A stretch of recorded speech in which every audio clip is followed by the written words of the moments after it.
Hello boys and girls, it's finally time for the big boy himself, Mafia Definitive Edition review. Yay! I know I haven't done this for a long time, but believe me, there was reasons, and I wanted to get deep through the game. So let's begin. Mafia opens very differently from the most action-adventure games. This is the remake of the original one from 2002. Isn't trying to impress you with the flashy action sequences or copious amounts of explosions, nor are players walking through the tutorial that explains its third-person shooting mechanics. Instead, it opens with a nervous man trying to pleading for his life. Well, you must be really excited by now, so let me tell you about the story a little bit more. Cabin-turned-mobster Thomas Angelo sits in a dinner room waiting for a detective Norman to arrive. Tired of constantly looking over his shoulder, he wants to broke protection deal and tells his rage to rich stories, detailing events of 1930-1938. This is basically the time period where we're gonna play in. Taking place in a fictional city of Lost Heaven, modeled after the prohibited era of Chicago, players control Angelo through 20 different captures. Mission structure is fairly basic, but believe me, it's really enjoyable, as they'll get generally shooting their way through corridors or occasionally act the getaway driver after a large-scale haze. Developed by Hangar 13, used Mafia 3's engine and structures here, meaning that shooting feels updated and significantly better than the recent Mafia 2 Definitive Edition. Well, but if you remember Mafia 3, there's gonna be a lot of bugs, but let's talk about them a little bit later. While basics are basics, Mafia variety comes with the missions themselves. One of my favorite moments takes place on the farm, while Whiskey's sale is about to go down, but all hell breaks loose instead. It is perfectly paced, phenomenal sequences of events with an linear structure, keeping an action tied. Other great moments including trying to get business to pay their protection money, fighting a group of gang members meshing with the Tommy's girlfriend, and even rigging the car to explode. There are typical mob movies beats, but they are really immersive. While the foot missions are great and driving can be mitigated, the real star of Mafia is story. Like I mentioned in the beginning, you can look, I started from the story. The game starts from the story, and it's all about story. Its experiments and the endurance of a Mafia 2 can be compared with Martin Scorsese's let's say Goodfellas movie. Mafia's somber tale is a family closer to Francis Ford Coppola's The Godfathers. With such high quality on display, each cutscene felt like a next installment of serialized crime show, and it kept me hooked. Special props to go to the voice actor Glenn Taranto for his work as crime boss Don Salieri. Well, Don Salieri is basically our boss in the game. Well, there's gonna be two. One of them is our guy, one of them is not our guy. It's easy to remember. Well, I'm getting too much into details, guys. This guy Don Salieri, he is super cold and calculating, but also inviting in a strange way. His performance among the greatest I've seen in the game, and Angelo's voice actor and facial capture model Andrew Brigoni echoes a young Robert De Niro, to be honest. For one, Mafia has quite few technical issues that could break the experience for others, although I didn't depend on my own personal enjoyment. Things like crashes, let's say, a strange audio bug that implied the voices of the characters being muted, but all of these things, they kind of destroying your experience, but not that much. I mean, we all know Cyberpunk 2077, who was full of bugs and things, but we still all enjoyed it by its story. Same things go with the Mafia. We already knew that having used the Mafia 3's engine, you're gonna see a lot of the bugs and glitches in game. But believe me, some of them have been smoothed, and the patches came on later and the game was a bit fixed.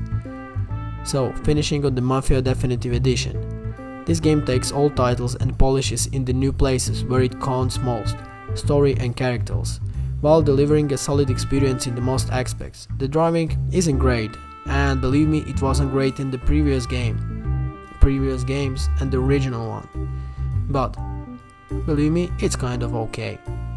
Finishing on this note, I highly recommend you Mafia if you're into gangster movies, if you like 30s from New York, Chicago time, if you like Al Pacino and all these guys like this. You'll really enjoy the storyline. The only problem might be the bugs, but I think by the time you might try to play it, some of them will be fixed. Mafia 2 Definitive Edition presents the game's narrative content in its original form from 2010. The game includes culturally sensitive content and themes, and it's intended only for mature audiences. This is a fair statement. The game does indeed feature language that is racially insensitive, but appropriate for the era that it's set. It has moments where women are nothing more than a window dressing, once again reflecting the attitudes of society as a whole. It also includes collectible Playboy magazines, a pile of vicious murders. The game does not shy away from this content, and while that can cause great discomfort depending on your thoughts on all of the above, I think it goes a long way to make a well-rounded world that is reflective of the time it's trying to portray. I applaud the developers for not getting too heavy-handed or squeezy or with any of it. It feels like Scorsese was an executive producer, and this could most be considered one of the greatest tales of the mob. Mafia 2 tells the epic tale of Vito Scaletta, an Italian American who is set to war after being pinched with his best friend Joe robbing a jewelry store. During his time in serving in Sicily, he is shot and given temporary discharge and sent back home to Empire Bay. While the story does go some interesting places, the parts in between those big narrative beats are often slow and tedious. There were several times during the story where you are sent on what is essentially busy work, the prime example being when they're handing out cigarettes from the back of the truck. This segment takes forever, and while some of them can be attributed to the fact that this game is indeed 10 years old, it just feels unnecessary now. Then there is the fact that world you're living in is quite barren. Empire Bay is alive in the sense that there are people driving and walking around. However, outside a few specific stores that are used to purchase clothes, upgrade cards, order food or purchase guns.